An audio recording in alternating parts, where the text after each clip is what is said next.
Good afternoon or good evening, depending on where you might be. My name is Kevin Michael Grace, and this is the KMG show for Tuesday, June the 28th, 2022. I thought I would start today by talking about influence and what constitutes influence. Now, we have this term influencers, which, as far as I know, refers to people on Instagram who get free tat from companies and then promote it and then sell it to people. That doesn't sound particularly influential to me. How about the Kardashian Clan? Are they influential? I suppose you could say they are, in the sense that they have encouraged many young women to become famous for being famous. But of course, they also sell tat, perfume, and all manner of things. I don't think that in itself is particularly influential. There's a column yesterday from Steve Saylor called Roe v. Wade, where the Beatles English Protestants or Irish Catholics. They were certainly of Irish origin. McCartney and Lennon, to be sure. But of course, as we know, there are a lot of Catholics on the United States Supreme Court. And are there any Protestants? Perhaps not. I don't know about the religious background of the new black justice. But this question of Catholics in America, how influential they have been. Saylor writes, about a decade and a half ago, the Atlantic Monthly conducted a poll of historians to determine the 100 most influential Americans. Only 3 were Catholics: newspaper editor James Gordon Bennett, baseball slugger Babe Ruth, and jazz legend Louis Armstrong. That's really not many. As for James Gordon Bennett, I must confess that until today, I had never heard of him. Everyone knows who Babe Ruth and Louis Armstrong were. But I tweeted, 6 years ago, book idea: U.S. pop culture is Catholic. Babe Ruth, Knute Rockne, Danny Thomas, Frank Capra, Alfred Hitchcock, Leo McCarey, John Frankenheimer, Martin Scorsese. That's a pretty influential group of people there. And, William F. Buckley Jr., for better or worse, was certainly influential in his lifetime and remains influential. I mean, in the sense that he stands for the old Reaganite conservatism, which tends to animate the never Trump crowd. Of course, Pat Buchanan is a Catholic, and he has been quite influential for several decades. If you go to the lists on the internet, Catholic celebrities, you get a lot of actors: Leo DiCaprio, Nicole Kidman, George Clooney, Selena Gomez. Oh, okay then. How is Selena Gomez influential? Seriously. Anne Hathaway, Mel Gibson, Vanessa Hudgens, Steve Carell, Stephen Colbert, Boo Grown Hess, Arnold Schwarzenegger. Well, he's been pretty influential, I'd have to say. Lindsay Lohan, Nicole Scherzinger. Whoa, we're really scraping here. Denise Richards. To what extent that these people are Catholic at all or ever were is an interesting question. Martin Scorsese is on the list. He has apostatized.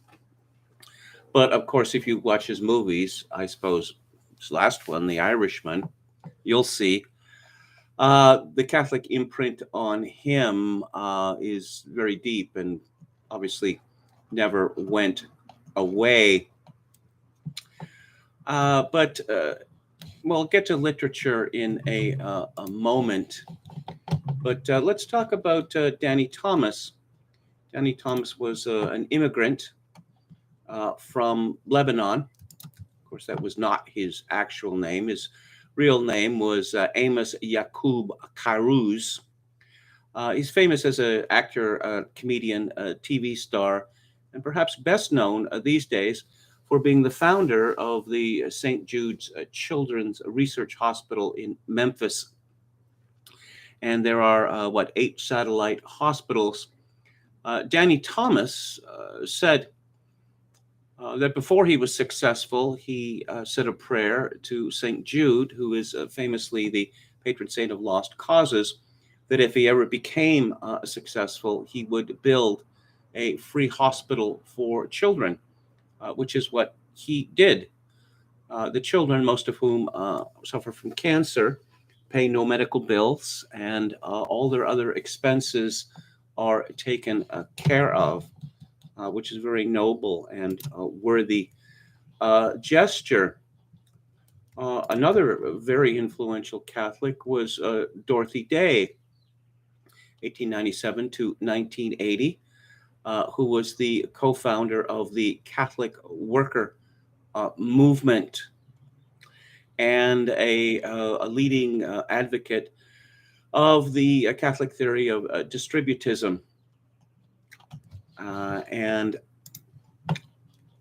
Bishop Fulton J. Sheen, I would have thought that he would be considered influential.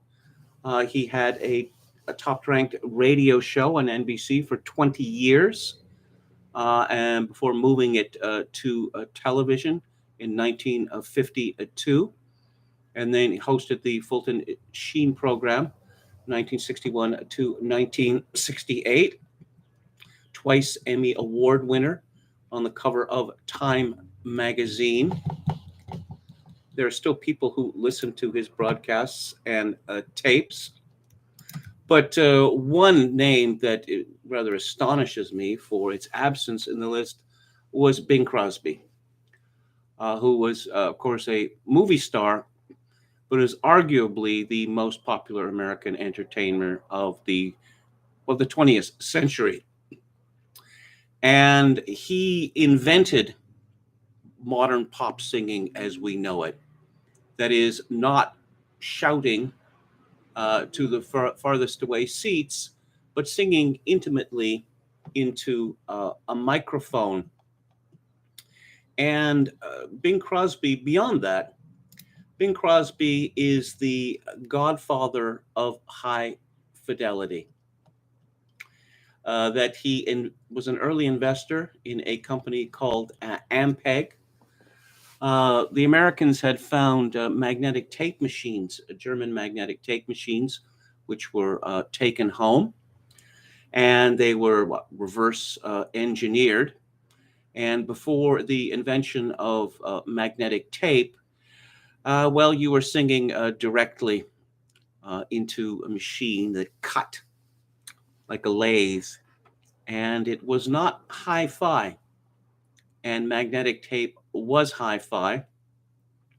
Bing Crosby also pioneered the use of taping, for taping his radio show, which is an innovation that everyone took up. And he did this in order to achieve a greater level of perfection than would be possible in live recording.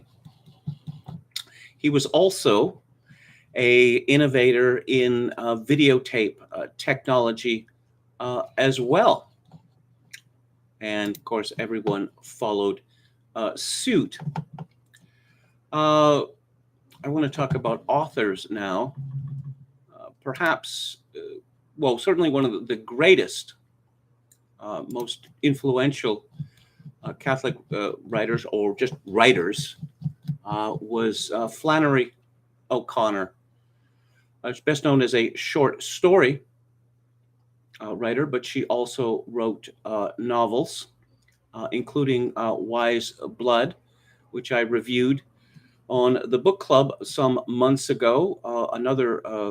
Two other exceedingly popular and influential novelists would be Walker Percy and Thomas Merton, the American monk and mystic. His book, The Seven Story Mountain, was extraordinarily popular, and Merton enjoys a cult which survives to this day. There's also, of course, F. Scott Fitzgerald. One can argue about how Catholic he was after some years of dispute. He is buried in a Catholic ceremony, St. Mary's Cemetery in Rockville, Maryland. And of course, the man who is arguably the greatest scientist of the 20th century, John von Neumann, was a Catholic, converted to Catholicism 27 years before his death in 1957.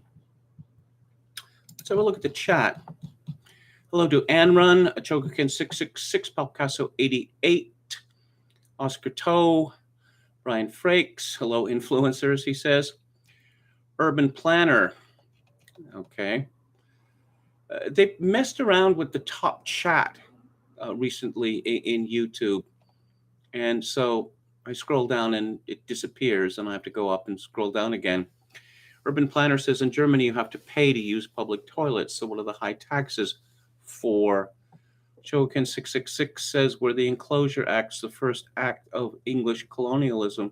It's a good point. It's arguable. Hello to Gamion and William Hicks. Oscar Toe says January 6th committee made Trump look like Harrison Ford in Air Force One today.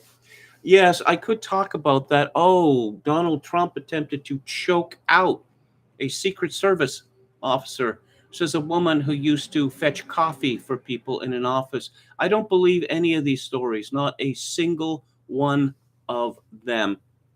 The media has been lying outrageously about Trump since 2015, and they're not about to stop now. Oh, Trump saying that the reversal of Roe v. Wade would be a terrible thing for Republicans. Well, you can attribute anything you like to Donald Trump. What's he going to do? Sue you for this? It's there's nothing to be gained by doing that.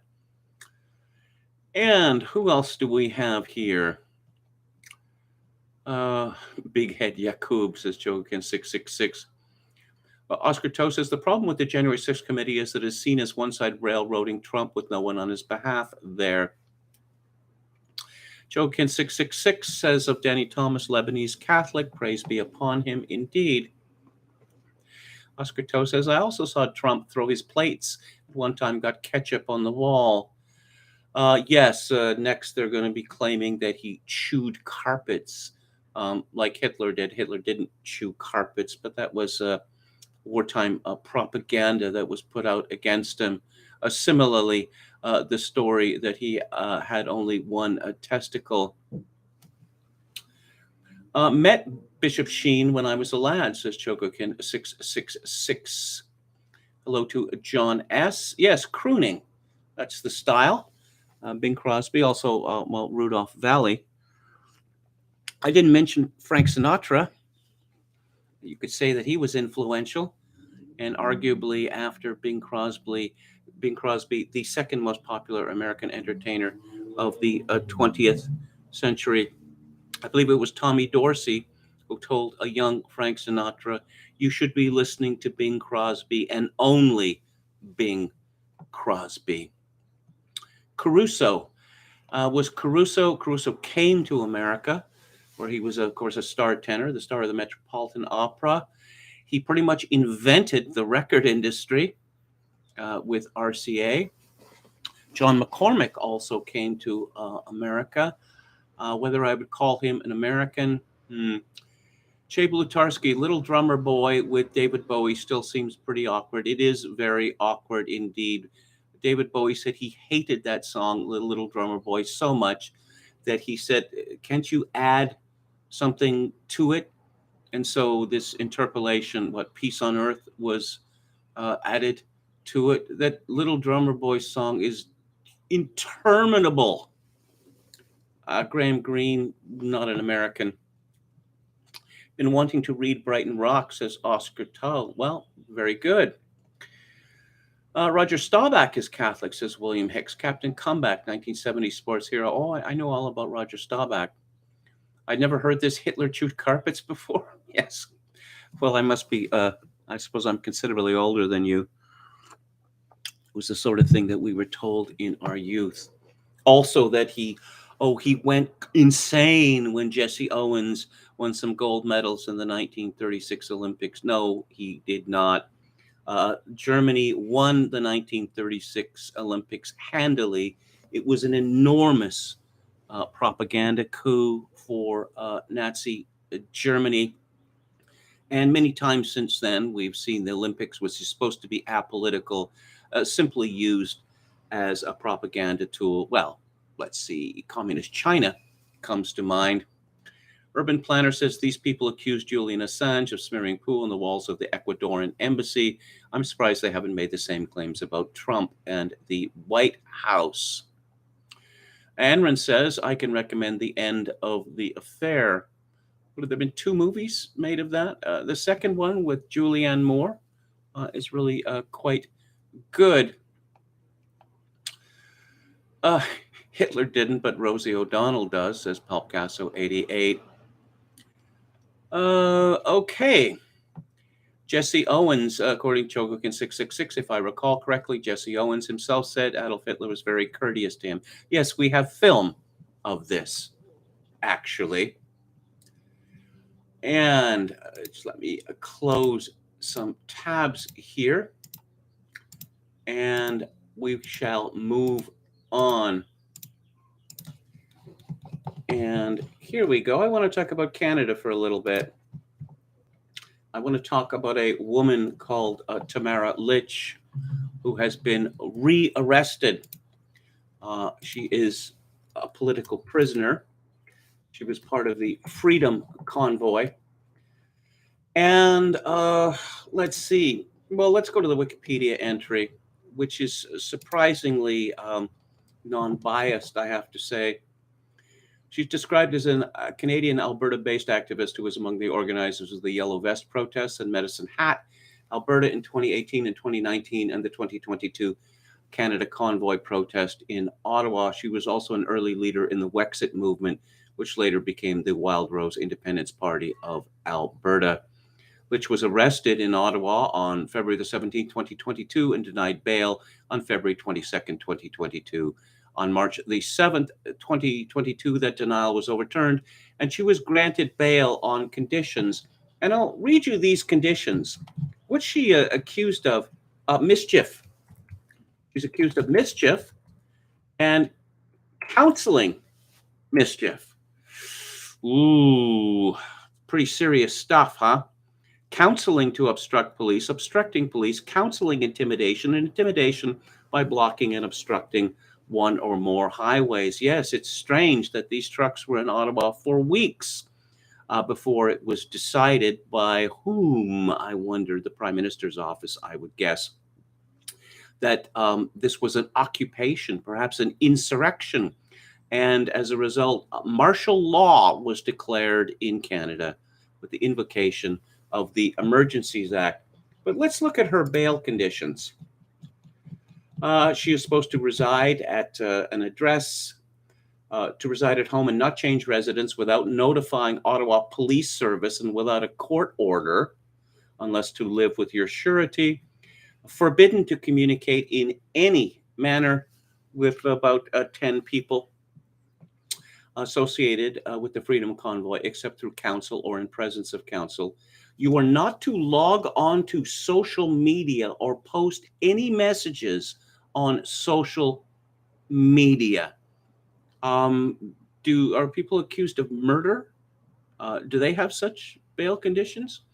You are to allow your surety reasonable access to your electronic devices to ensure compliance with these items, inclusive of cell phone, laptop, or other computer or iPad devices. You are not allowed to allow anyone to post messages on social media on your behalf or indicate your approval for any future protests so long as this release order is in place. You are not to engage in organization or promotion of anti-COVID-19 mandate activities and Freedom Convoy activities. Clearly, we are dealing with public enemy number one here. So she was arrested for supposedly violating her bail conditions. Canada Day, or Dominion Day, as I insist on calling it, is coming up in 3 days' time, or Canada's generic national holiday day, which is what it is.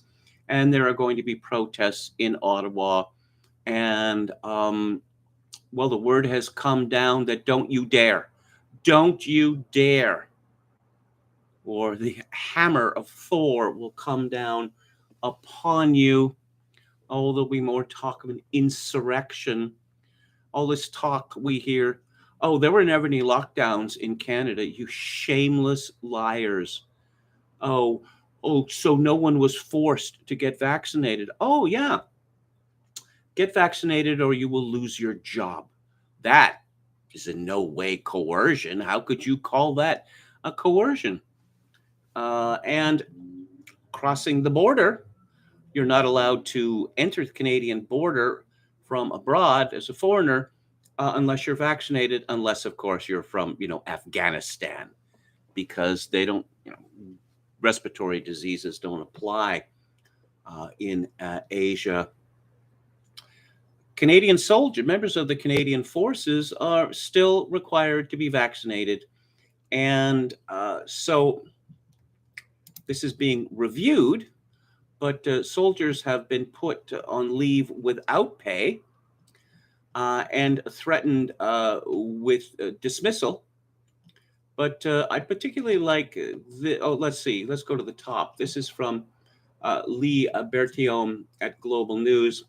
Defense Chief General Wayne Eyre is reviewing the Canadian military's COVID-19 vaccine mandate, which remains in effect even though a similar requirement for most other federal employees has been suspended.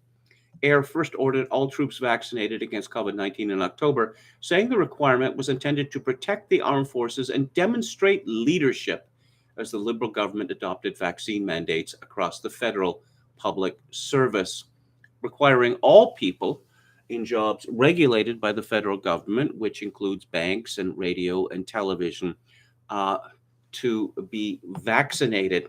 That mandate, happily, no longer applies. But let's hear this here. Let's hear from one of our leaders of our brave, oh so brave defense people, retired General, Lieutenant General, or Lieutenant General, as we say in Canada, Guy Thibault, who is now chair of the Conference of Defense Associations Institute. Yes, that's sweet contractor lolly.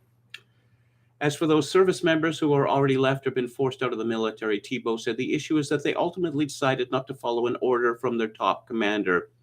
But where you start to sit and think is, okay, look, you don't want to serve in the Canadian Armed Forces? Fine, go do something different.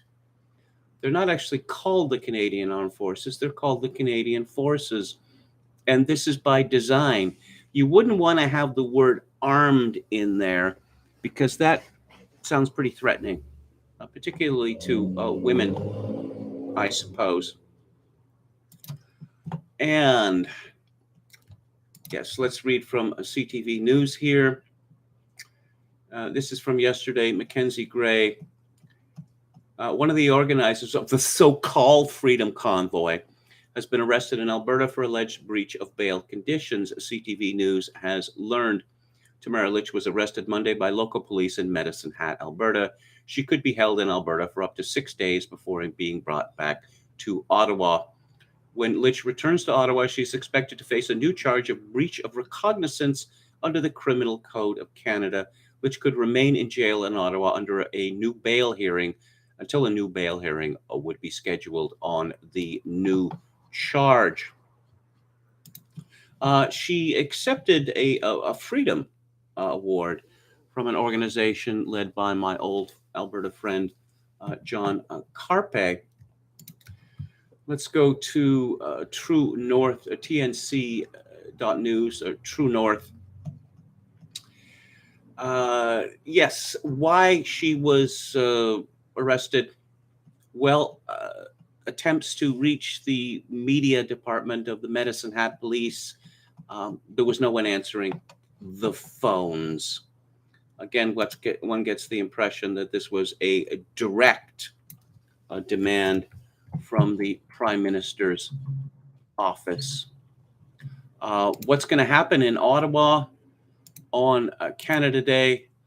Well, Canada Day is in bad odor because of all those mass graves that were found, except there were no mass graves found. None. But the media keeps insisting that there were mass graves found. Last year in Canada, the Canadian flag on all federal buildings was at half staff for 6 months. For 6 months. But that'll teach people not to commit mischief. Let's hold people in prison for weeks, without a trial, just for criminal charges of committing mischief and counseling mischief.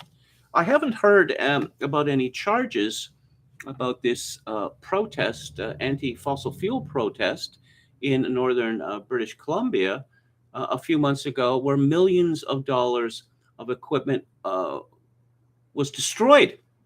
That has gone down the memory hole. In other Canadian news, compared to what? Judging the Tory contenders on climate policy. This is from Policy, the magazine of Canadian politics and public policy, by Elizabeth May, who is still an MP, former leader of the Green Party. But you may have seen this meme, okay?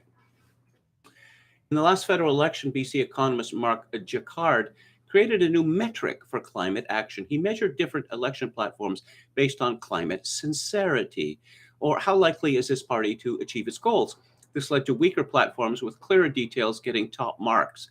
By this approach, at the beginning of the Second World War, Winston Churchill would have lost out to Neville Chamberlain every time based on what was perceived as achievable. Neville Chamberlain resigned as Prime Minister after the fiasco of Britain's Norway invasion, an invasion that was planned by, wait for it, Winston Churchill. So I don't know what Elizabeth May is on about, but here we go. It would always have been less daunting to learn to speak German than to win a war against Hitler. So, short form of Elizabeth May, carbon is Hitler. Hitler, I tells ya. The climate targets are, as Seth Klein pointed out, in the good war like that. As C.D. Howe said when asked if he wasn't worried about the mounting war debt, if we lose the war, nothing else matters. Oh, yes. The fabled existential crisis. Oh, the temperature might rise 1.5 degrees. Once again, Canada is an exceedingly cold country. Here's a piece, the Substack it's called Carlstack Economics. The Conservative Party of Canada jumps the shark. They have hired a woke socialist, SJW, as their chief economic consultant. An EJMR thread popped up this week titled Claudia is Chief Economic Consultant for the Conservative Party of Canada, and I didn't bother to click on it because I thought it was a joke. This refers to Claudia Somm.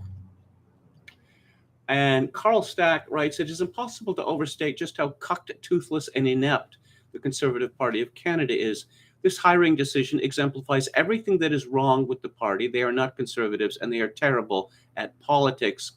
I understand that bipartisanship is important and adults should work together across the aisle, but this is a bridge too far. Politics is supposed to be brutal and vicious for a reason. It is a zero-sum game, and the CPC are being walked all over. Letting Claudia Somm dictate their economic policy is letting a bloodthirsty fox into the henhouse and will only result in slaughtered chickens, big governments, a nanny state, and fascism. Claudia Salm has never had a small c conservative economic thought or opinion in her life. She is a big government, pro socialism, SJW activist, and has spent her career working at far left think tanks such as John Podesta's Equitable Growth. At Equitable Growth, she served as Podesta's attack dog, viciously attacking and rallying mobs against anyone on Twitter who got in the way of the blue team's preferred economic policy. And there are some personal charges made against here, which I won't repeat. But she is a nutter. She is obsessed with Lawrence Summers. And there is, in this Substack post, she goes on a rampage against Larry Summers. It begins, I slept like shit last night. I have macro nightmares often. Larry exhausts my brain. Okay, how many? How many attacks here? Consecutive attacks. We're past 50. Okay, 72. 72. And Carl Stack says the Conservative Party of Canada has hired Larry Summers' incompetent neurotic stalker to be in charge of their economic policy. Sweet, great hire, really well done, guys. And yeah, is anyone really surprised by this? I'm certainly not surprised. And let's talk about the housing crisis in Canada, and then I'll desist from talking about benighted country any longer. This is a piece from Immigration Watch Canada, immigrationwatchcanada.org, and it is by Madeleine Well, PhD, President, Population Institute, Canada. And it begins, the most basic concept in economics is supply and demand. Even someone who has never cracked open a textbook on economics is likely familiar with the term. Our political and financial leaders are presumably experts, and yet, when it comes to what's happening in the Canadian housing market, the concept that a rising demand could be driving up the price of supply seems as elusive as a Sasquatch to our leaders and power brokers from the Prime Minister on down. It's no secret that the cost of housing in Canada has soared. According to an Oxford economics study from May 2021, Vancouver, Toronto, and Hamilton are the three least affordable cities in North America. Hamilton? My word. 5 Canadian cities are in the top 10 of that category, according to the report. The report says that homes in Canada are 34% more expensive than the median income household can afford. The high cost of housing has essentially shut many Canadians, especially first-time buyers and most newcomers, right out of the home ownership market. If a rising demand is causing this sharp increase in the cost of housing, what is behind it? The relentless increase in the number of people needing housing, perhaps? Canada's already very high levels of immigration, 250,000 or more annually since 1990, competing only with Australia for top place per capita in the industrialized world, was recently nearly doubled by the Trudeau government to close to 500,000 annually.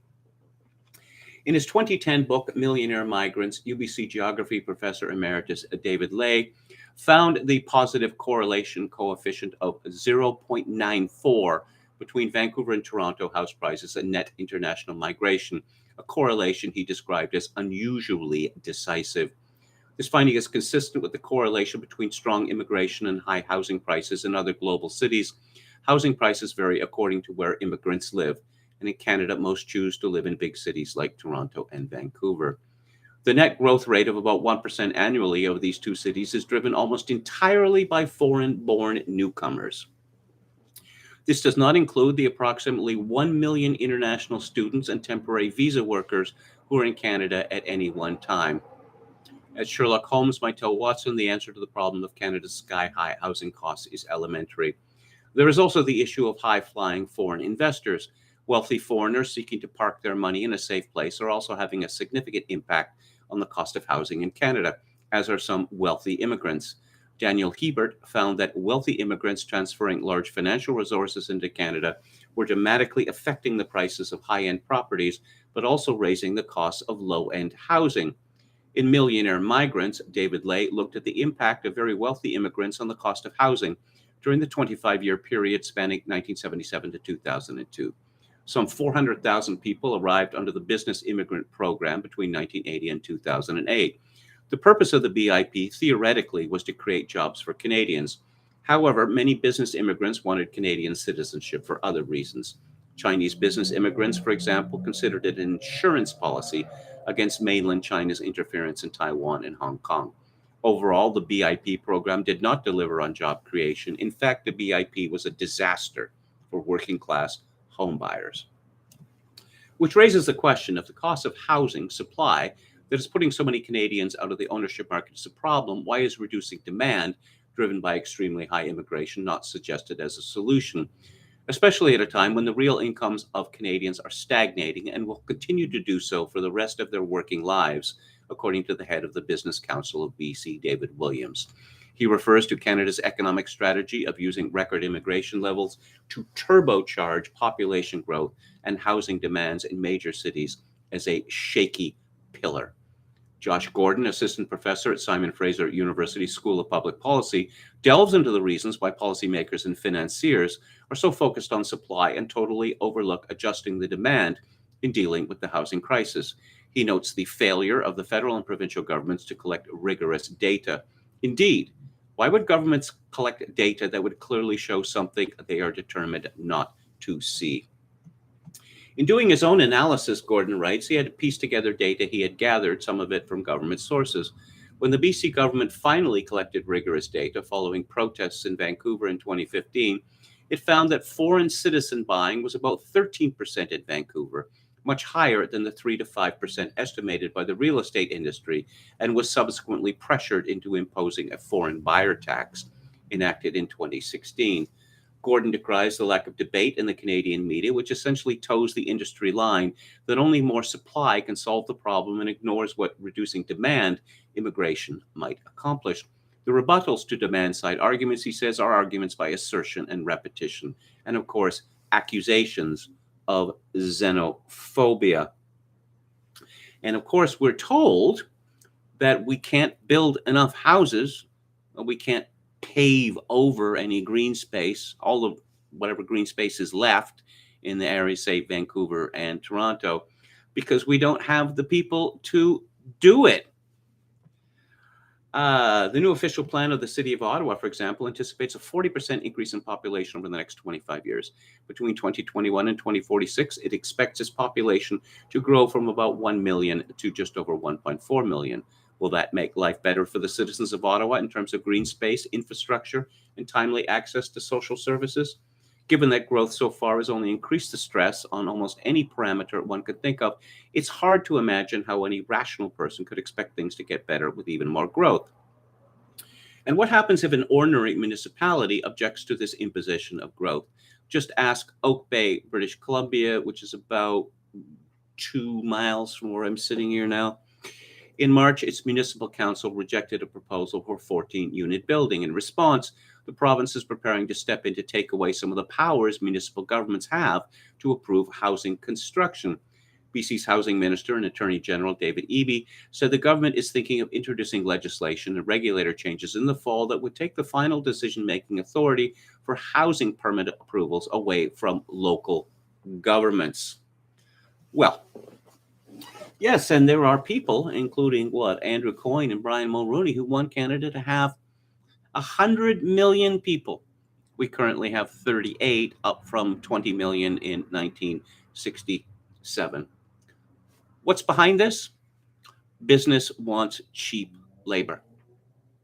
Obviously, these millionaires that are coming are not cheap labor, but they import their whole families, many of whom are not rich. Cheap labor. And of course, the Liberal and the New Democratic parties want to make sure to bring in enough ringers so that there would never be a right-wing government ever elected in Canada again. And the Conservative Party is all on board with this. They love, love, love immigration because of their belief that immigrants love, love, love the Conservative Party, which they do not. There was a supposed breakthrough in 2011 When Stephen Harper won a majority government, he got 31% of the so-called visible minority group, which is not quite the same as immigrants, but it's fairly close. So they were crowing about 31%. They won a majority government, 31% of Vismins, meaning that they were losing them 2-1. That same year, Stephen Harper got 52% of the Protestant vote in Canada. But of course, they don't want to graze where the grass is. They would sooner slit their tongues with razors than be accused of being xenophobic. They have no concern for the future of Canada. And if Vancouver is turned pretty much into Hong Kong, Victoria is turning into Hong Kong, we can all live stacked in shoeboxes, such that there are no sight lines available anymore. Just an endless row of concrete and glass buildings. That apparently is the future of Canada, but it's good for the GDP. How about GDP broken down by average income? No. We don't want to talk about that, because who cares about that? As long as the 1% get their share and their shills in the media get paid off for celebrating the destruction of Canada, then all is good. Let's take a look at the chat. What they're talking about Super Mario Brothers? Really? Okay. I can't believe Kevin actually said that. What was that? What did I say that was so outrageous? Okay. Oscar Toe says, my neighbor just got new carpet. I should grab some of the old on their porch to feast on. Seditious mischief. What a wild time to be alive, says Contra Coup. Tarot Destroyer quotes Abbott Liebling, who said freedom of the press belongs to those who own one. Well, social media gives ordinary people freedom of the press, which is why the Canadian government is determined to eliminate dissident access to social media. Coming soon in Canada. Oscar Toe says, anyone see the clip of Kari Lake, who was running for governor of Arizona, tearing into the guy from Fox News on the 2020 election? I haven't seen that one. I saw her talking to a reporter from CNN and said, sure, I'll give you an interview if you put it on CNN Plus. Is that still going? And then she said nobody wants to listen to what's on CNN because they don't tell the truth. Who else do we have? Hello to Jonathan Ferguson, who says Neville Chamberlain was a better man than Winston Churchill by a mile. I'd agree, except that Neville Chamberlain made one of the greatest foreign policy blunders in British history, along with the government of France. A guarantee was issued to Poland in 1938. Given that Poland is on the other side of Germany, neither France nor Britain was in any position to honor the territorial guarantee given to Poland, and yet both of them got dragged into a war because of it. Hello to AlphaGo. And do we have anyone else here? David the Gnome says, I've heard Vancouver called Honcouver on more than a few occasions. This goes back decades. The University of British Columbia for decades has been called the University of a Billion Chinamen because it is overwhelmingly Chinese, both Canadian-born and foreign.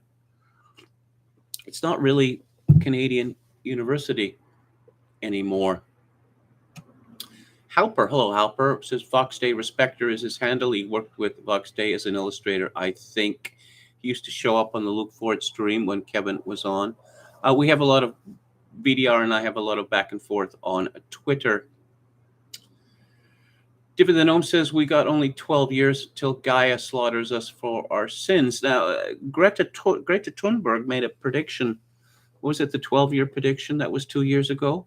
Of course, according to Al Gore and Gordon Brown, former Prime Minister of Britain, we should all be dead by now. Somehow that hasn't happened. This is going to be like the Jehovah's Witnesses, you know. Oh yeah, a little problem with the math. We forgot to carry the one or whatever. Here's our new prediction of global destruction.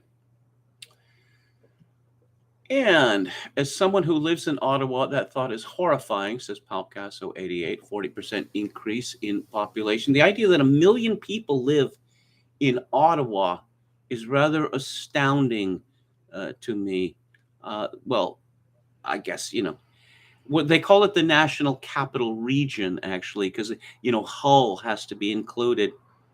I'm sure that a great many Canadians would be surprised to find out just how much of the federal government is situated, not in fact in Ottawa, in the province of Ontario, but in Quebec.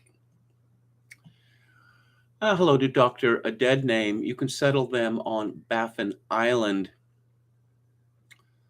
Okay, and Super Mario 2 was the weirdest sequel I've ever played. All right.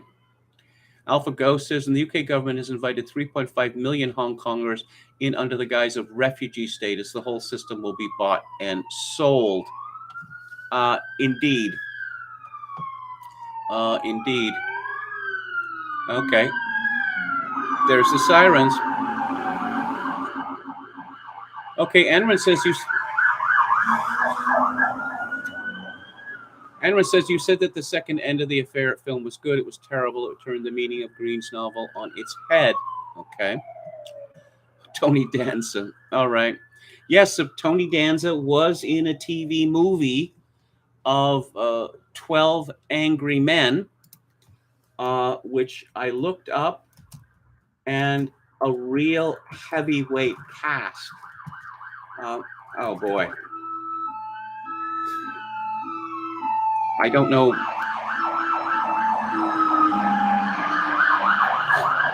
It's only Tuesday. It's only Tuesday. Let's have a look at this. Let's have a look at who was in this film. Oh, come on. As I say, Jack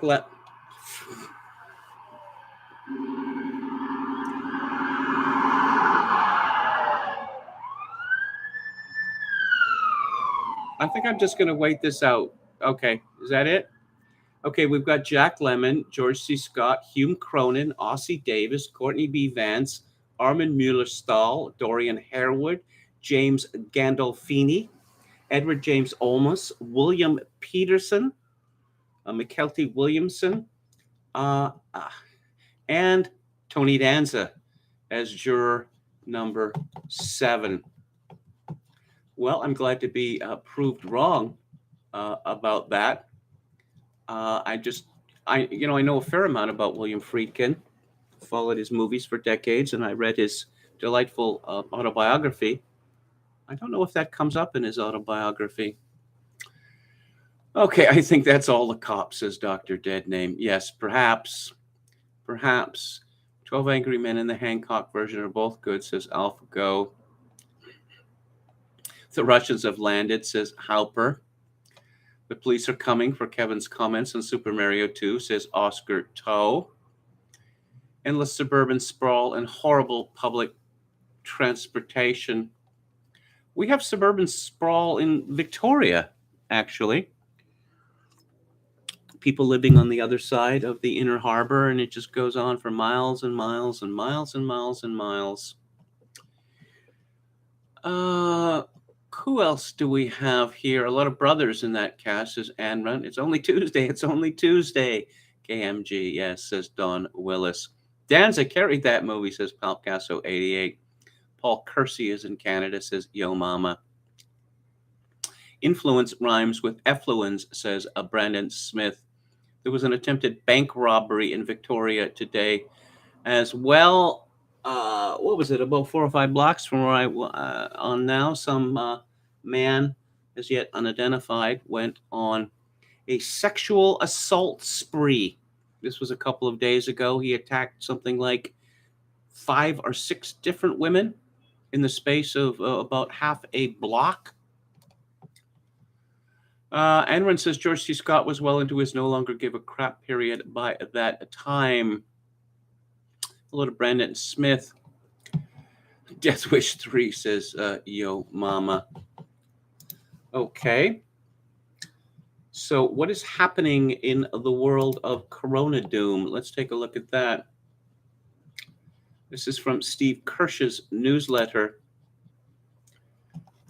A 3.7% rate of myocarditis in our latest survey of vaccinated Americans. This is a health disaster. This rate is over 500 times higher than what the CDC claims. Doctors will remain silent on this as they are not permitted to challenge the safe and effective narrative. Myocarditis is a very serious disease which causes permanent damage to the heart, which is an organ that cannot repair itself and cannot be repaired except with a heart transplant. The CDC has always told us that there's only a slightly elevated risk of myocarditis from getting the vaccine. They cite data from the VAERS system showing low report rates. However, they always conveniently forget to mention that VAERS is underreported and fail to estimate the VAERS underreporting factor. This means their estimates are likely off by a factor of 100 or more. Now, we have confirmation from multiple sources that the CDC is misleading people and their numbers are, in fact, at least 100 times too low. A direct user survey of a cross-section of America done by a professional polling firm with a 4% nominal margin of error shows a 3.7% rate of myocarditis among those Americans who took the vaccine. This number is consistent with earlier runs of the survey with different respondents. A paper published in Nature shows rates of myocarditis post-vaccine that can be up to 140 times normal. That's not a slightly elevated risk. An estimate from a U.S. Army flight surgeon of a 4% myocarditis rate among military pilots who were vaccinated, very consistent with our survey. And let's go to Eugippius.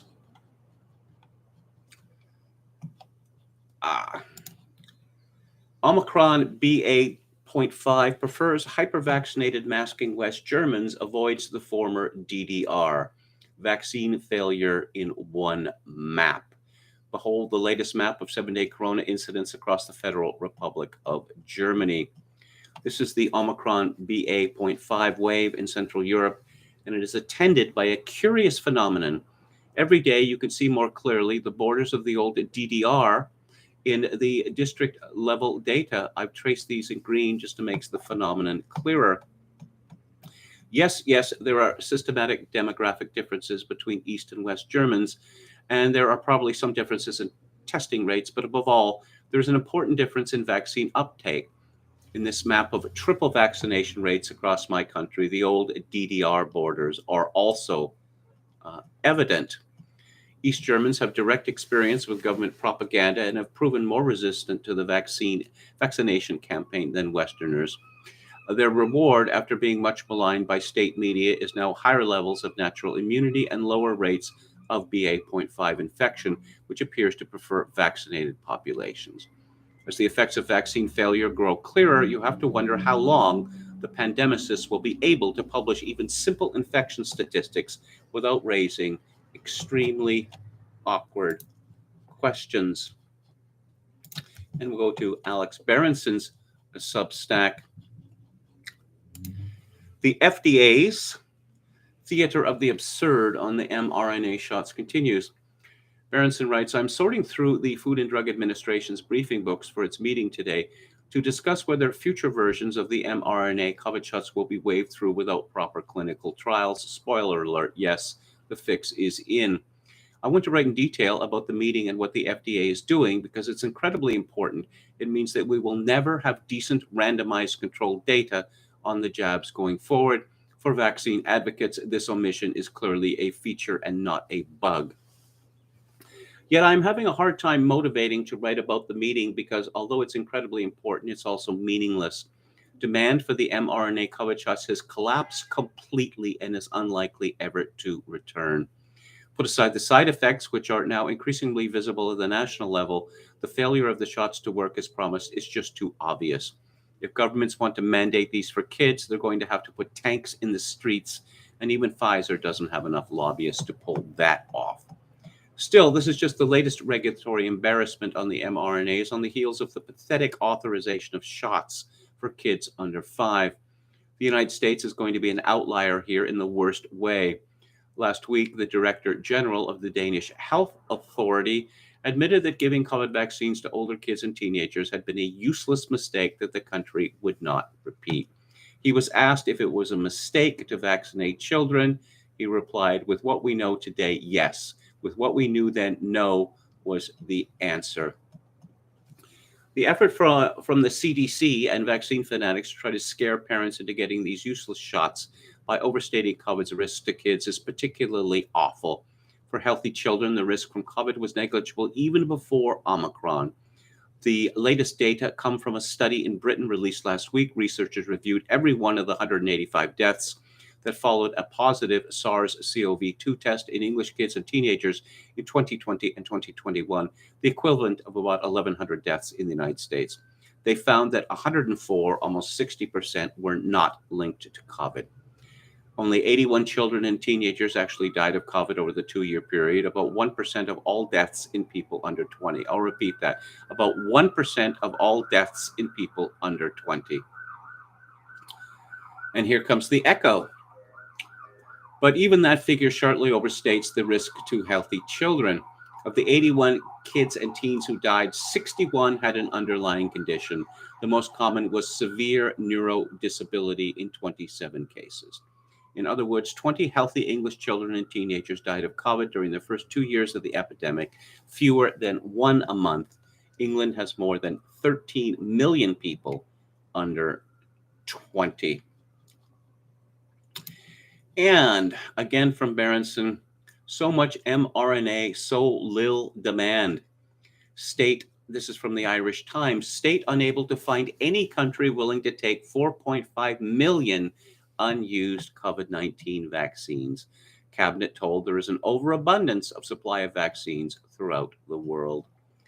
Berenson comments, hey, maybe the Irish can offer those 4.5 million doses to the Biden administration, which has been whining for months about needing $22.5 billion to rebuild the U.S. COVID vaccine stockpile, currently standing at a mere 2 years of supply. If only we could run cars on the stuff. Alternative, if you can figure out why Moderna and BioNTech are trading at over 1 times cash, you have a future as a sell-side analyst. And also the poor Chinese have no mRNAs. They must want them, right? Yes, right? President Xi? Hello?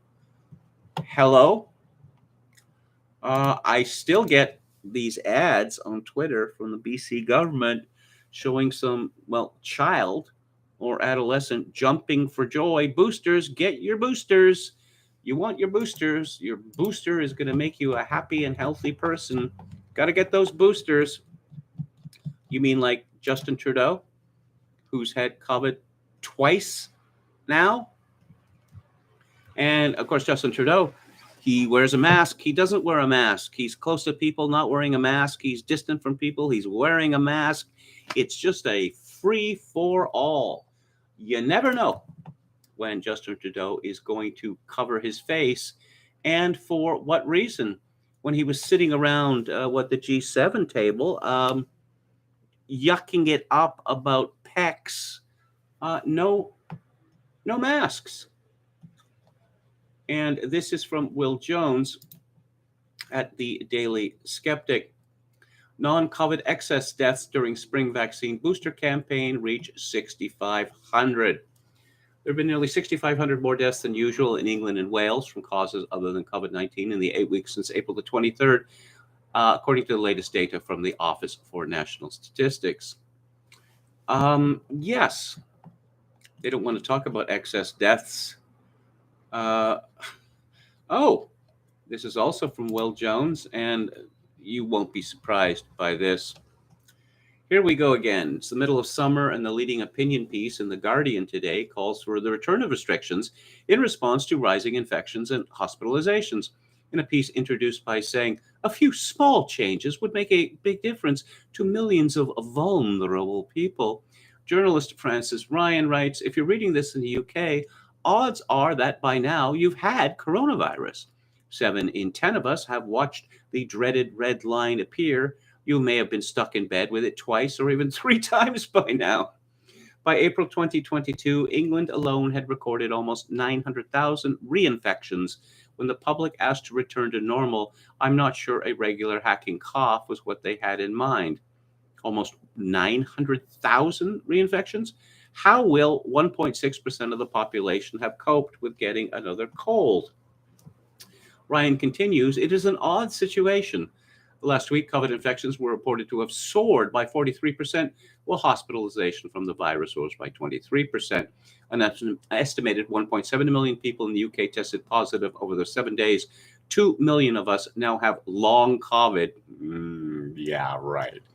With about 2 in 5 of those, or 826,000 people, having symptoms for at least a year. Jones comments, what Ryan fails to mention is that long COVID studies frequently find small to negligible numbers of additional symptoms compared to a control group, meaning the quoted figure is unlikely to be an accurate picture of the real impact of COVID-19. As I pointed out before, so-called long COVID is the new chronic fatigue syndrome, or the new ME, as they call it in England. I'm miserable and I don't really want to get out of bed or do anything. And this isn't because of the way I live my life, and it isn't because of, adversity in my life. It's because I'm suffering a disease. Because, lassitude has never been associated with mental conditions before in history. No, never. Never, never, never. And now let's talk about harm reduction. Never was there a more ironic phrase, particularly a public health phrase. We want to see what harm reduction looks like. Well, if I take this camera and a long enough cord, I could just point it across the street or onto Douglas Street, where I saw quite a free show put on this morning. I heard this tremendous racket of yelling across Douglas Street, and then I saw where it was coming from. A large man with a shaved head. No, it was a mohawk that was dyed yellow, and he was wearing a wife beater tee, and of course he was tatted up everywhere. He's probably wearing shorts as well. And there was a woman who was screaming obscenities at him, and then he shouted in his much deeper voice obscenities at her, and then she started chasing him the other way down Douglas Street, and then he decided to flee across the crosswalk, Douglas Street, to the side of the street that I was on. And there was a mini panic amongst the people standing outside the Ministry of Finance building.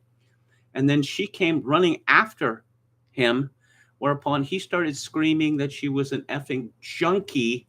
And they just kept up this pas de deux all the way to the end of the block and then across the street. This is harm reduction. This is from Jacob Siegel at Unheard. It seems that every large city in America has marked off a neighborhood where drug addicts are free to die in the streets.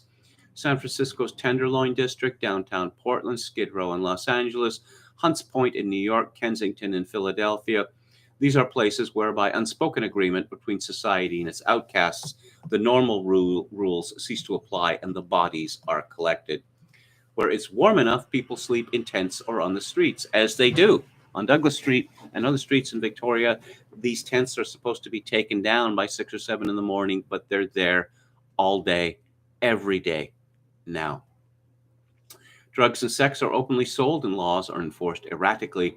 The result, which I observed during a 2019 trip to Skid Row, was a hellish concentration of deprivation and disorder interspersed with a concentrated complex of nonprofit and social service organizations. Yes, people are making a living administering this harm reduction hell. Good livings. What was already hellish was made even worse in recent times by the rapid spread of fentanyl, a synthetic opioid some 50 times more potent than heroin. Driven largely by fentanyl, which is now used to cut virtually every other drug, overdoses set a new record in the US in 2021, killing nearly 108,000 people. Up roughly 15% over 2020's record death toll, overdoses killed more people last year than guns and cars combined. In San Francisco, an average of 53 people died every month for overdoses last year, many of them outdoors and on sidewalks in front of buildings.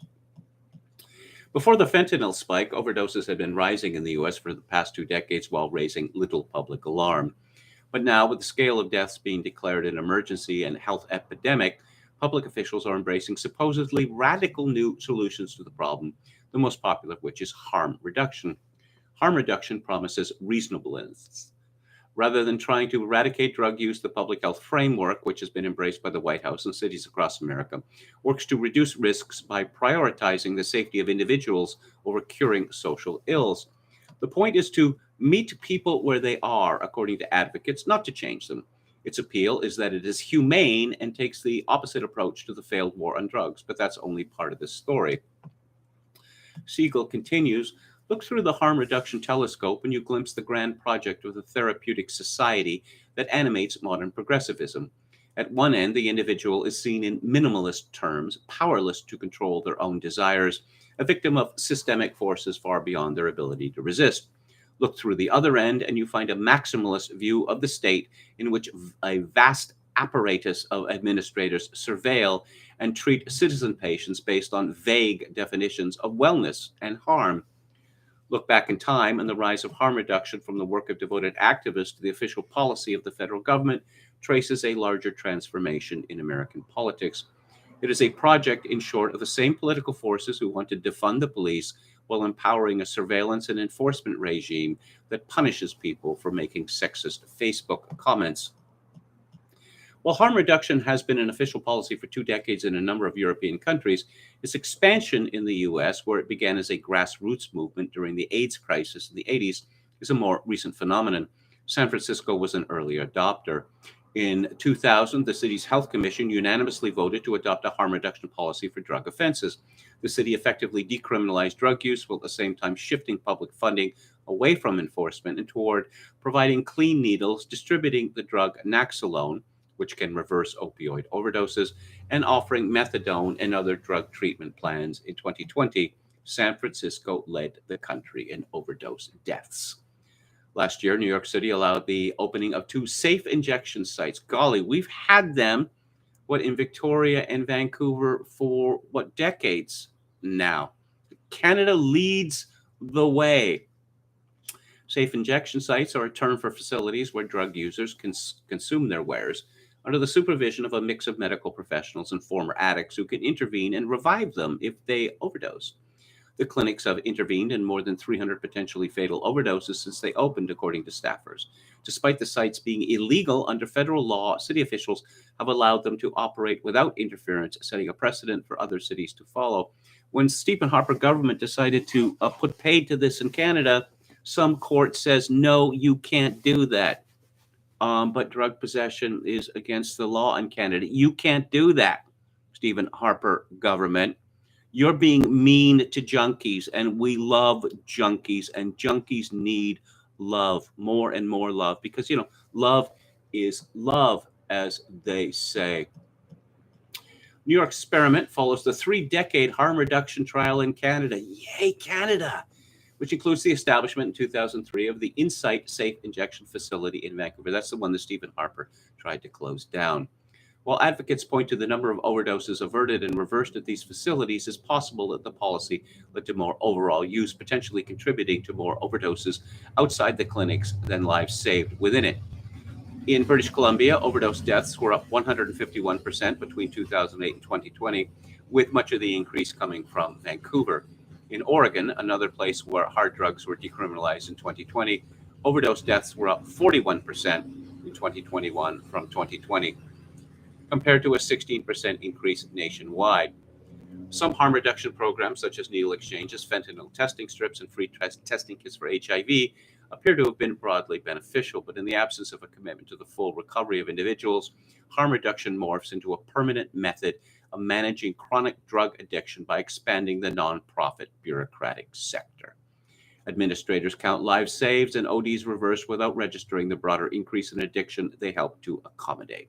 Success is measured not by freeing individuals from addiction so that they can live full lives, but by the growth of the treatment bureaucracy.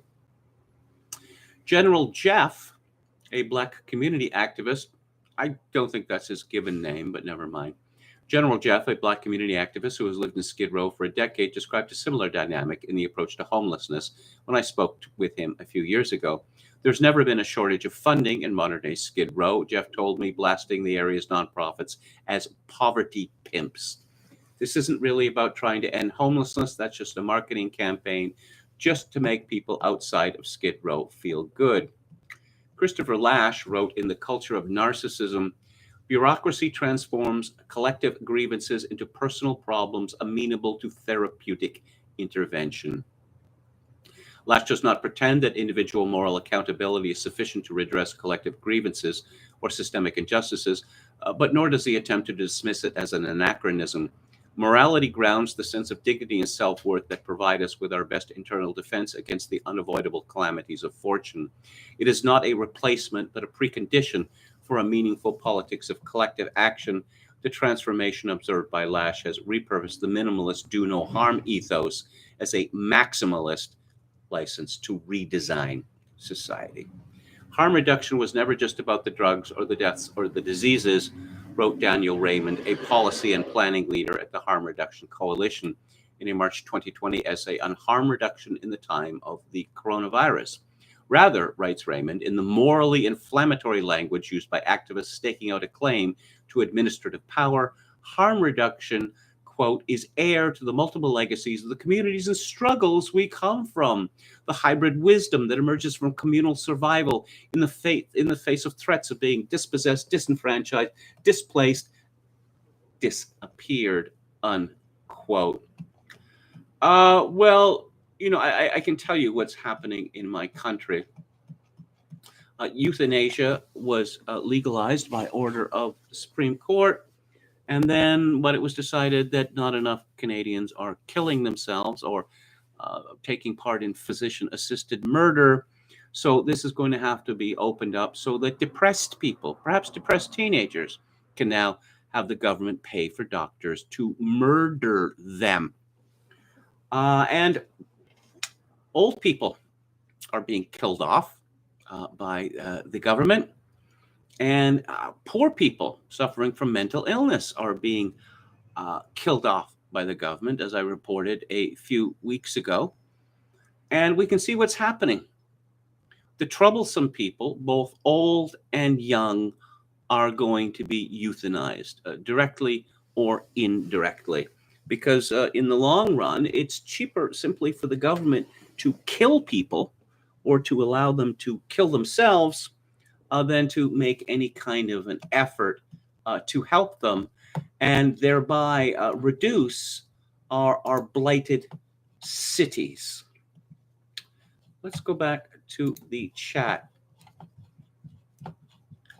And here we go. Don Willis quotes Donovan's hit Mellow Yellow. I'm just mad about Saffron. Saffron's mad about me. Donovan had this run of several years in the 60s where he was just, one of the greatest makers of pop music in the world. Oscar Toe says, I can't believe they made an old Dracula movie starring David Niven. What's in the 60s, there were these people smoking flowers, or we were told that people were smoking flowers and spices and the like. Well, actual spices, not, the drug that's called spice. Oh, yo, mama, hurdy-gurdy, man. believe the Jeff Beck group plays on that one.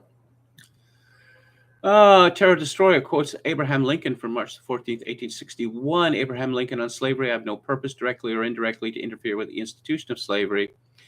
Teleologic Jones says harm reduction has a body count. Indeed, it does. Mercurius Olycus says Canada sounds colorful.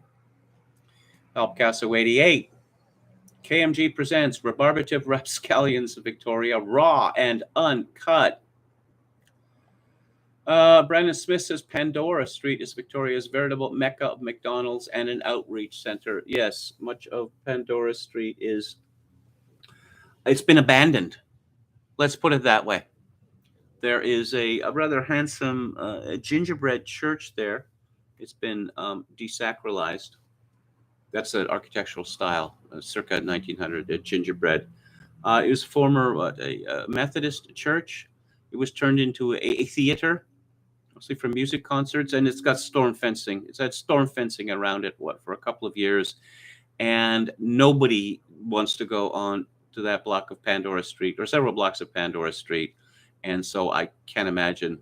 Alex Gooden Hall, they call it. I can't imagine there's any concerts held there anymore. Who else do we have? I braved the mean streets of Pandora near KMG on Monday, and I didn't feel safe, says Brandon Smith. No, you are not safe. And it's expanding. It's expanding in all directions. From the epicenter is, close to where I'm staying now. This is exactly what happened in Vancouver. It used to be there was Skid Row, and everyone knew where Skid Row was. And Skid Row has been moving east and south and north, and particularly to the west. The KMG Street Cam View, says Dr. Dead Name. Yeah, maybe. Picasso 88 says KMG should turn his camera on his neighbors and narrate it Desmond Morris style. Okay. KMG runs into the nuttiest nutters downtown. Well, honestly, I'm not exaggerating. Given the way that people dress these days, I have to do a threat assessment of every single person that I see on the sidewalk. Every single one. Oscar Toast says, it's interesting that the George C. Scott Christmas Carol TV movie caught on, but his Oliver Twist TV movie got memory hold. It might explain Daniel Day-Lewis, the most pompous name ever. Well, his father was a famous poet, Cecil Day-Lewis, was one of the group of poets that was mocked by my great hero, Roy Campbell. Another one was Stephen Spender, who Oberon delighted in calling Stephen Spender Penny. That's a reference to a public urinal. W.H. Auden, the McSponday, Roy Campbell called this group of poets. And let's go back to Joseph Tainter and his collapse of complex societies. And we are talking about the collapse of Maya society. Economic stratification resulted from success at war, as the bounty of a successful campaign was subject to expropriation and distribution by the leadership. Although major fortifications did exist, the majority of conflicts, if they were indeed related to subsistence stress, would have involved raids on fields as crops neared maturity and on peasant villages and storage complexes after the harvest. The insecurity that this created among the rural population selected for nucleation around secure regional centers. This in turn further intensified subsistence stress as populations aggregated into smaller areas, leaving large hinterlands with comparatively few people and less agricultural production. R. McC. Adams has noted a similar response to warfare among early Sumerian city-states. Complex feedback relations emerged among agricultural production, conflict, and complexity. Productivity fluctuations made military adventures tempting, even essential, while in turn, military strategy came to influence agriculture. Dispersed, shifting Swidden plots were essentially indefensible, at least at any reasonable cost. and yet were highly vulnerable and essential to subsistence. Concentrated intensive systems, such as raised fields and terraces, were at the same time more easily defended, being compact, concentrated, and stationary, and productive enough to be worthwhile defending. The same consideration applies to centralized storage facilities. While it would be simplistic to suggest that warfare was the sole reason for agricultural intensification, it certainly made intensification that much more attractive. And of course, once present, such capital assets make tempting targets. Similarly, management of conflict was probably not the only reason for the emergence of socio-political hierarchies, but both directly through the need for military leadership and indirectly through the need for labor mobilization and agricultural management, it certainly influenced their development. Mayan strategies for dealing with subsistence stress no doubt varied across time and space. In some instances, raiding may have been a group's best option to relieve a deficit. At other times, as one's neighbors developed effective strategies of defense, agricultural intensification or increased economic management would have been more effective. Warfare was most likely not the only factor involved in Mayan social political evolution. It developed as a crucial part of a complex adaptive system. As Webster has pointed out, a genuine edge in both offense and defense accrues to larger populations where other factors are equal. It was perhaps this point that led Cowgill to suggest that competition itself selected for Mayan population growth. If so, a positive feedback loop was an operation in which the factor causing stress, population, was further increased by the solution to that stress. In the absence of massive regional diplomatic agreements, no single polity would dare withdraw from this competitive spiral. The best strategy for any Mayan policy once the competitive system was established was deterrence. Without large standing armies, some signaling system was needed to communicate relative strengths, to deter aggressors, and to facilitate conflict resolution without violence. While again, not suggesting that this was the sole reason for their development, monumental architecture, painting, and sculptural art would have served as such a system. Massive labor consuming investments in public display would communicate quite effectively the relative strength of political centers. By engaging in architectural display, a center could signal to potential competitors the relative population numbers that it could mobilize. It could also, in effect, convey the message that a polity which could squander so much wealth and labor on something as inconsequential as architecture could certainly mobilize vast resources to cope with an external threat. Indeed, Mayan architecture conveys these subtle messages even to this day, centuries after the builders departed the scene, for architectural investment is a major criterion used by archaeologists to assess the relative political strengths of Mayan centers. Sculptural and painted art fit squarely into such a signaling system. Mayan sculpture regularly depicts military themes, and rulers are often shown judging, even standing on captives.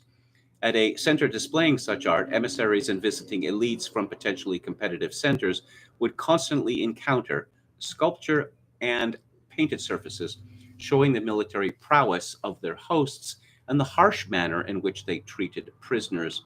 Such visitors could not help but receive the correct message from art, such as the bottom pack murals showing the torture and execution of prisoners. Although no expert on the subject, my impression is that Mayan art more frequently displays mistreatment of prisoners than, say, Roman imperial art.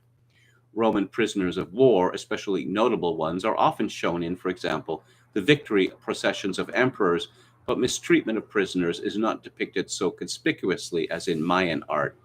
The Romans maintained a powerful standing army, and their art does not concentrate on the mistreatment of prisoners. Classic Mayan states did not have standing armies. Their art depicts terrifying treatment of enemies. Without real strength, propaganda was the next best thing. Signaling of strength did more than deter neighbors. It could also serve to attract unattached rural populations and minor centers into affiliating themselves with the major center that could promise the greatest protection and advantage.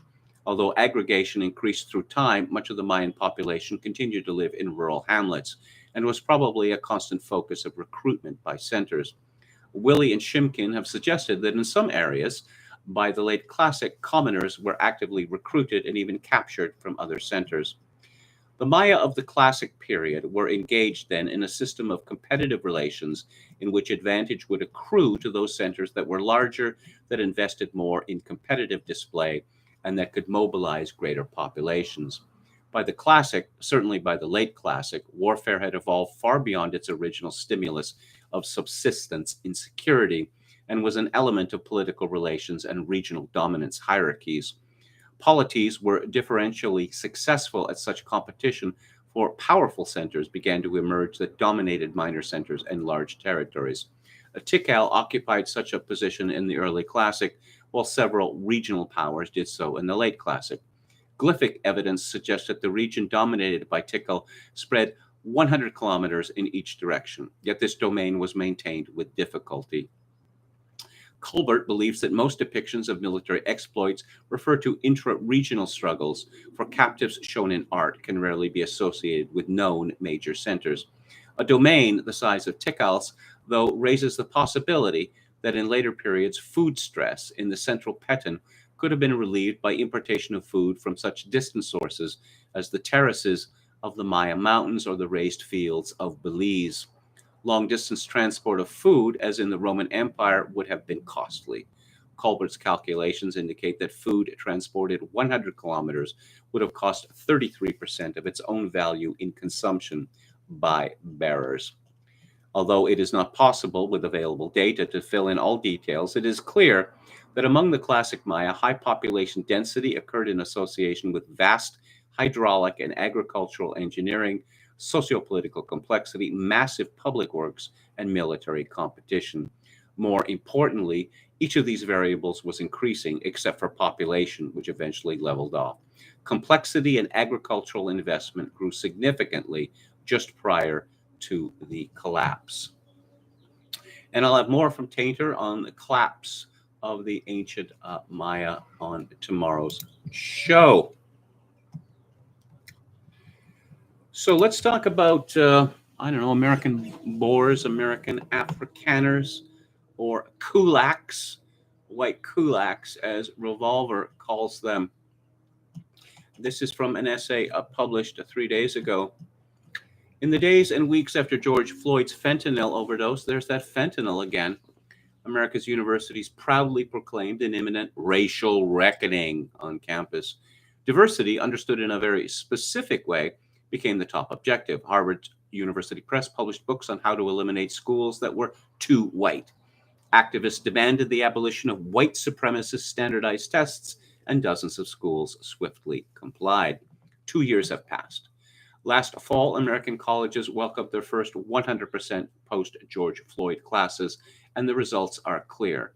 At one elite school after another, ordinary white Americans are being treated as academia's undesirables and are slowly being cleansed out. On June 13th, University of Chicago freshman Daniel Schmidt posted a Twitter thread that quickly went viral. The thread described the class profile of the school he was attending. Yes, and it costs $80,000 a year. These people, a staggeringly high number of them are alphabet people. I'm talking 20 to 30%. Don't believe me? At Yale, 23% of freshmen identify as alphabet people. I have not met a single middle-class white kid. By white, I mean of European ancestry. Every white kid I know is either low income, like myself, or extremely wealthy. Every time I do meet a white kid who appears to be middle class, I shortly learn that they're actually Hispanic and marked Hispanic on their college application, giving them significant help via affirmative action. Shortly after this thread, Schmidt appeared on Fox News to repeat his story. Elite institutions want to blacklist middle-class white Americans because they are the group most likely to challenge the ruling class. Affirmative action accomplishes that goal. And Revolver comments, it is a fascinating personal account. Schmidt's claims about wealth and sexual orientation are hard to measure, though a non-randomized 2015 campus climate survey found only 76% of men and 68% of women identified as exclusively heterosexual at the University of Chicago. But Schmidt's claims about race certainly can be measured. Do the facts bear out his story? Are ordinary middle-class, middle American heterosexual whites vanishing from the University of Chicago? There's a lot of evidence that they are. The University of Chicago avoids saying how many whites attend. Nobody wants that information. But in 2019, its freshman class was 22% Asian, 10% Black, and 16% Hispanic. 2 years later, much had changed. The freshman class of 2021 was the first one whose entire application cycle took place after the great racial reckoning of 2020. And sure enough, its numbers shifted greatly from just 2 years before. It's unclear whether these figures include or exclude international students, and there also aren't precise figures for multiracial students or the handful of American Indians and Pacific Islanders who must attend the school. But the shift is so dramatic, it tells a clear story. The University of Chicago's white percentage has dropped roughly 8 percentage points in just 2 years, from about 52% to 44%. America's demographics are changing rapidly, but they aren't changing that rapidly. Whites are still an absolute majority of public high school graduates, and both private high schools and homeschooling are whiter than public schools. From 2019 to 2021, the composition of public high school graduates changed from 53.2% white to 52%, a drop of just 1.2%. The University of Chicago's 2-year shift was more than 6 times the actual rate of change nationwide. University of Chicago isn't alone. All across America, 2 years into the media announced racial reckoning of America, top universities are squeezing out white Americans for the sake of admitting others from more preferred racial categories. Last week, a new radical centrism, a dissident Twitter account, highlighted that at Johns Hopkins University in Baltimore, supposedly only 19% of the most recent class are Caucasian. 19%.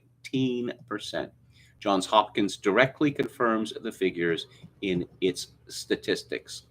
Strip out the 15% international students, which are typically treated as null for race purposes, and whites are just 22.4% of Johns Hopkins University's domestic undergraduate class, less than half their share of the country's actual high school graduate population.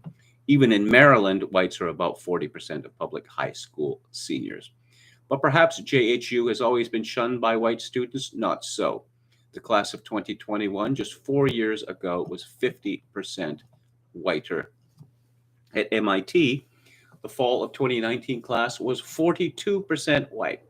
Just 2 years later, America's other 3 major racial categories were all steady or higher, but whites were down 5 percentage points. Look around, and the same pattern is unfolding over and over again. At Caltech, USC, Stanford, Brown, University of Pennsylvania, Cornell, UC Berkeley, where the white percentage of the entire undergraduate school is now down to 20.7%. It's at UC Berkeley. At Caltech, whites down to 22.7% of the fall of 2021. The pattern is consistent. As one elite school after another, whites are already a minority, and their numbers are falling faster than mere demographic change would predict. All of this would be perfectly defensible, of course, if it simply reflected the outcome of a fair admissions process, but it doesn't. Even before 2020, America's university admissions have been nakedly discriminatory based on race. Data uncovered by the Students for Fair Admissions versus Harvard case shows that whites have the second lowest admissions rate at Harvard, despite having the second best academic profiles behind Asians, who also face discrimination.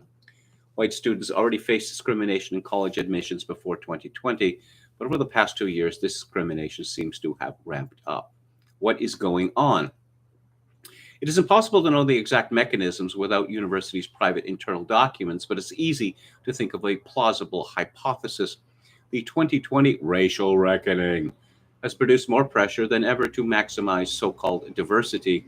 Over the past 2 years, using COVID and equity as excuses, the vast majority of American colleges have made their admissions test optional, no longer requiring objective measures like the SAT or ACT from applicants. At the University of California, admissions officials aren't even allowed to consider the scores of applicants who did take tests. The purpose of going test optional is clear-cut and frequently stated by the people advocating such policies: admit fewer whites and more non-whites who have relatively lower scores. Meanwhile, the Students for Fair Admissions lawsuits against Harvard and UNC are still alive and scheduled to go before the Supreme Court this winter. Those lawsuits have embarrassed America's elite schools and exposed their widespread anti-Asian discrimination. It's possible that, to sway the Supreme Court away from banning racial discrimination and admissions altogether, schools may be easing up on their de facto quotas on Asian students. It probably doesn't hurt. There's also a media force meme about a surge in anti-Asian hate crimes allegedly caused by Donald Trump, even though the crimes themselves are mysteriously concentrated in democratic urban centers and obviously overwhelmingly committed by blacks. So more Asians are being admitted, and there's pressure for more blacks, Hispanics, and American Indians to be admitted too. But if those groups are going to grow, another group has to take the hit. Fortunately for America's admissions gatekeepers, the decision is easy. Just crush the kulaks. I don't know. I have two minds about basing university admission on standardized test scores. Because there is a class of people which used to be called SWATs. Of course, it's much more rigorous than that now. Does the university really gain much from people who spend their entire life memorizing answers to standardized tests? And in the case of one racial demographic, cheating is rampant in terms of test take, not just essay writing, but test taking.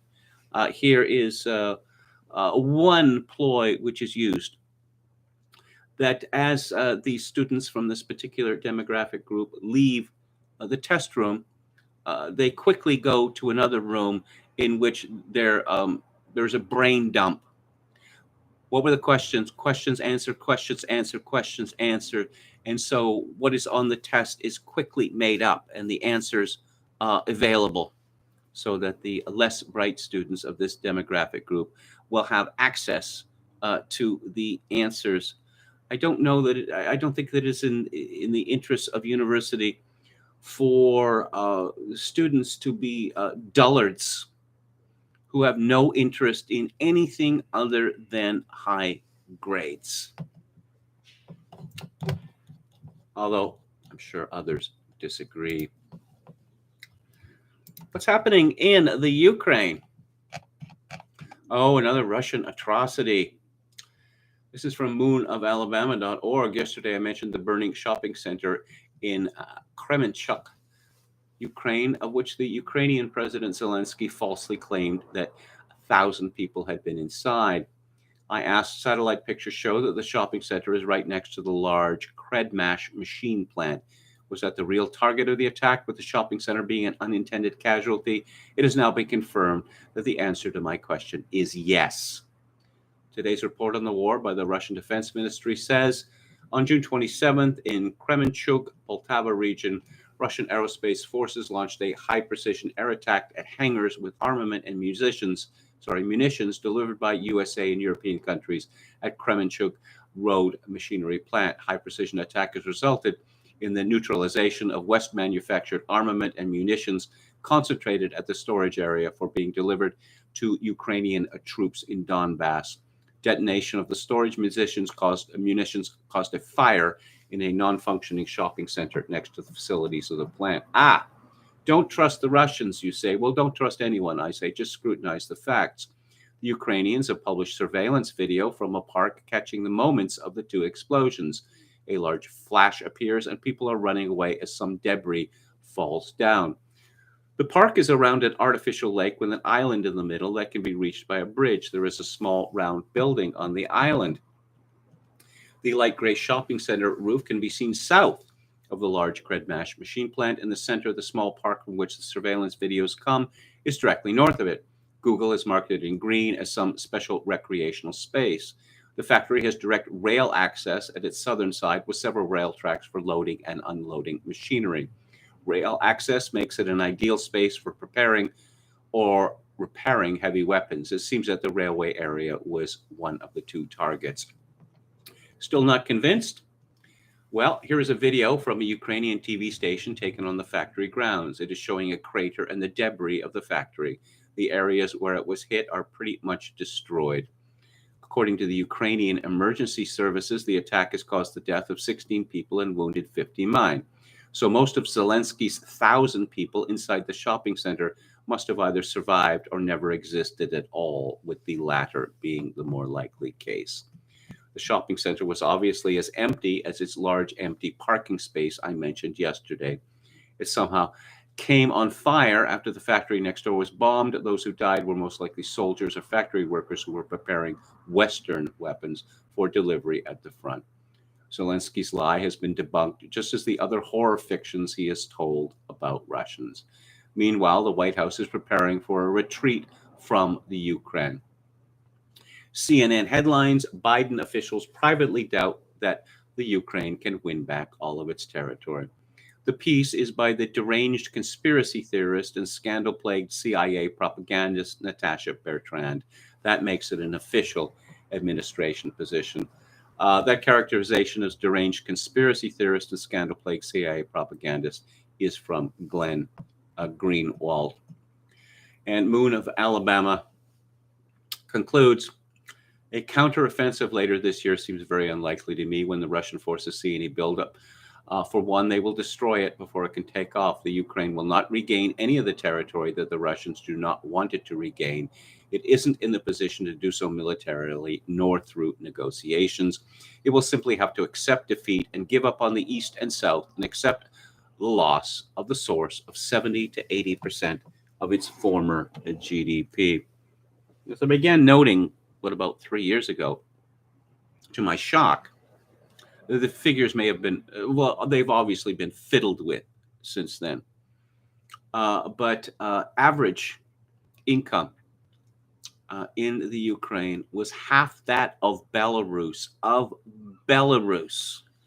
Now, it's obvious that this war and Russian conquest has destroyed much of the Ukrainian economy, and it's not going to get any better for them. Perhaps they should have thought twice for allowing themselves to be bullied into a war with Russia. But of course, the Ukraine can't live without that sweet, sweet money laundering. And oh, yes, quickly about Hillary Clinton. You know what projection is, right? Here's Hillary Clinton on CBS Morning. Quote, I went to law school with Justice Thomas. He's been a person of grievance for as long as I have known him. Resentment, grievance, anger. Oh, doesn't that sum up Hillary Clinton perfectly? Resentment, grievance, anger. Oh, being interviewed by Gayle King, a useful regime mouthpiece. Megyn Kelly rips Ana Navarro over foul abortion comments. Megyn Kelly called Ana Navarro absolutely disgusting. She was already absolutely disgusting even before opening her mouth, for invoking her disabled brother to promote abortion. And she talked about autism. Navarro took heat on social media for suggesting people with autism and other disabilities are better off dead. Oh, and what else is mentioned there? Down syndrome. My best friend in elementary school, went grade 7, grade 8. His younger brother had Down syndrome. He seemed happy enough. And of course, lack of support services. As far as I could tell, he wasn't really getting any support services. Of course, people with Down syndrome don't tend to live very long. Ana Navarro made some strange comments saying what a 51-year-old brother who had the mental and physical motor skill capacity of a 1-year-old. I'm afraid a person, unless this came about late in life, people with 1% mental and motor skill capacity typically do not live to the age of 51 or even close to it. Of course, that's one of these difficulties about these hard cases arguments. Well, we know that hard cases make bad law. Ana Navarro can say whatever she likes about her relatives, and we are in no position to question them. We really aren't. It's not as if, evidence can be searched, because this is private and it's against the law to reveal it. Oh, let's hear from Whoopi Goldberg. Quote, "You better hope that they don't come for you, Clarence, and say you should not be married to your wife who happens to be white. And you better hope that nobody says, well, you're not in the Constitution. You're back to being a quarter of a person." Where to begin? Where to begin? Slaves were counted as 3/5, not 1/4, 3/5 as a person. This was for census enumeration purposes. The reason for this? The reason was to stop the South, the slave owning states, from having too much power. Whoopi Goldberg, apparently she can say whatever she likes on The View without suffering consequences, as you probably recall. A Whoopi who claims Jewish ancestry when she has none, zero. She appropriated a Jewish ancestry when she adopted this name Goldberg. It had previously been Cushion. Get it? Oh, and she's admitted that she called herself Whoopi Cushion because she was so flatulent. Good to know. Nice to know who to avoid. It was a few months ago, this woman who falsely claims, obviously for grievance purposes, to be of Jewish ancestry, said that the Holocaust was not about race. This is one of the stupidest things that I've ever heard in my life.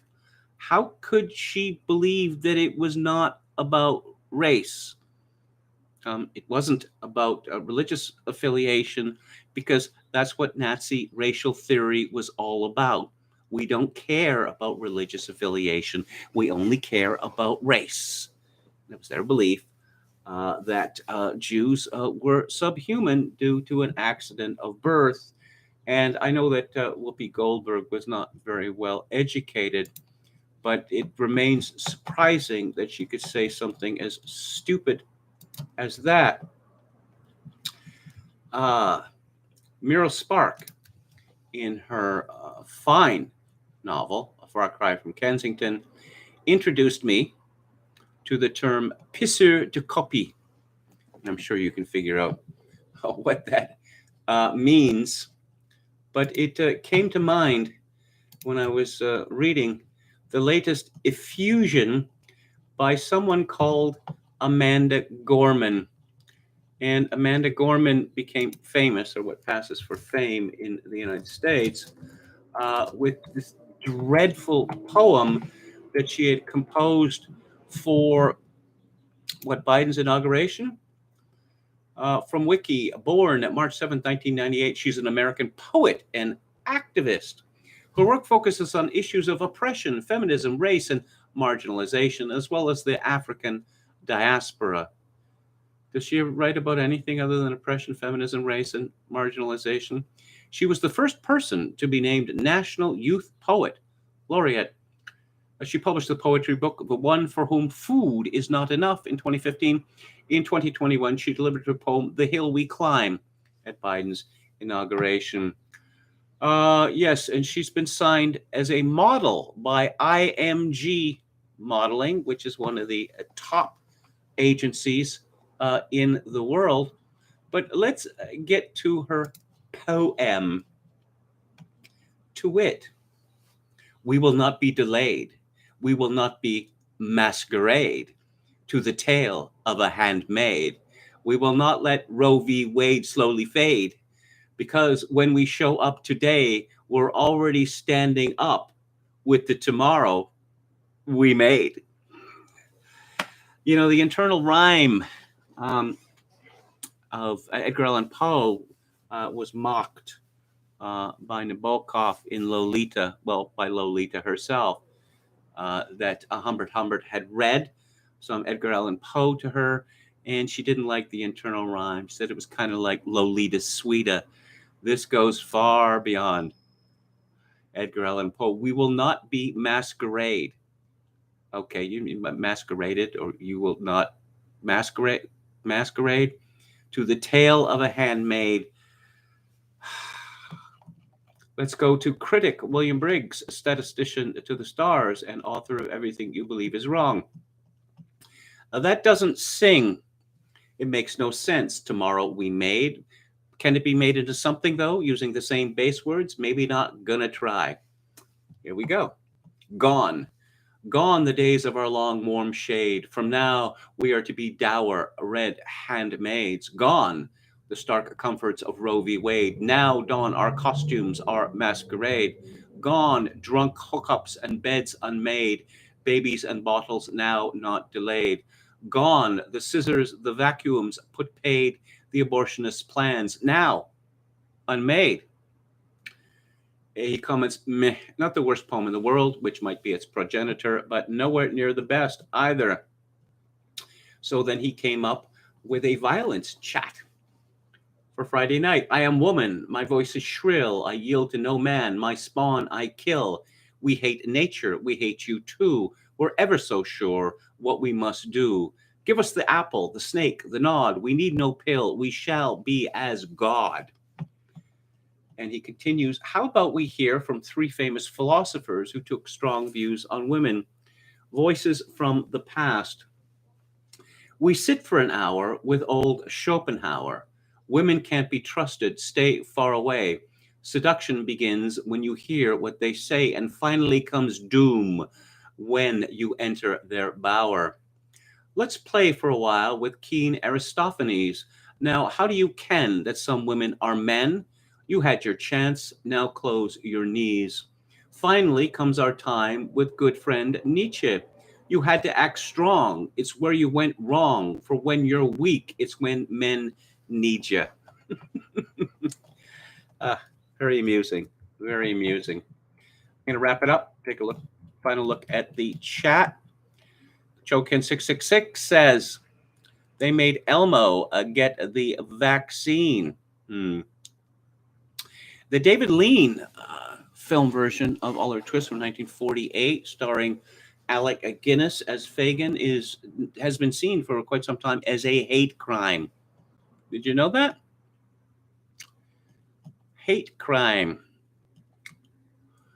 And what else do we have here?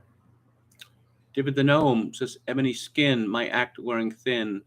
Oh, I'm not going to repeat the rest of it. I don't know who WDR says, DM Wayne, a name new to me. Great shoe, KMG. Sorry we were talking in class. I've heard that about the lean twist, Kevin, says Oscar Toe.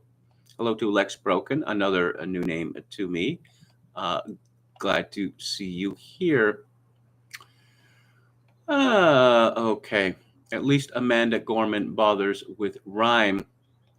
Did KMG do some Jamaican riffing yesterday, Don Willis? No. What I did was to recite a poem in Jamaican patois, which is now on the list of 45 poems to be studied by British students taking the GCSE exam. Don Willis, who has obviously read Mira Spark, who points out that we are commanded to love each other, not like each other, which is a subtle and powerful point. Loving others does not mean doing what they tell us to do. Give us free drugs.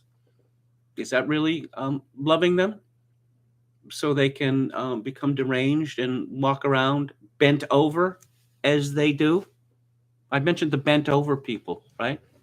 A lot of these people, I don't know how they can see their way forward. They are bent over, like this almost. That's not really loving people. Anyone remember when Oprah said she was a Zulu? Says Yo Mama. Did Ted Danson date Whoopi Goldberg? I'm not going to go into the details because they're hilarious and disgusting, but you can find this, okay? If you search Spy or Spy Magazine, Ted Danson, Whoopi Goldberg, you will find the remarks or a partial transcript of what Ted Danson said. What was this, like 30 years ago or something? In his roast of Whoopi Goldberg. And it is so shocking. I mean, so genuinely shocking on a racial basis. It's a mystery to me why Ted Danson's career didn't end there and why this hasn't been brought up subsequently to end Ted Danson's career.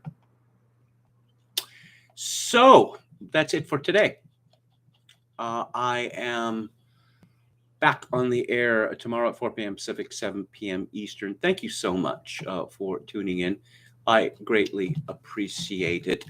If you would like to make a donation to the live stream, my PayPal account is linked to Kevin_Grace at hotmail.com. If you were in Canada, donations may be made directly to the live stream via Interac at kevingrace@shaw.ca. And as always, I leave you with this: in these days of social atomization and civilizational collapse, I do dearly wish that you, my dear viewers and listeners, manage to forge a genuine human connection to ease the burden. Good night.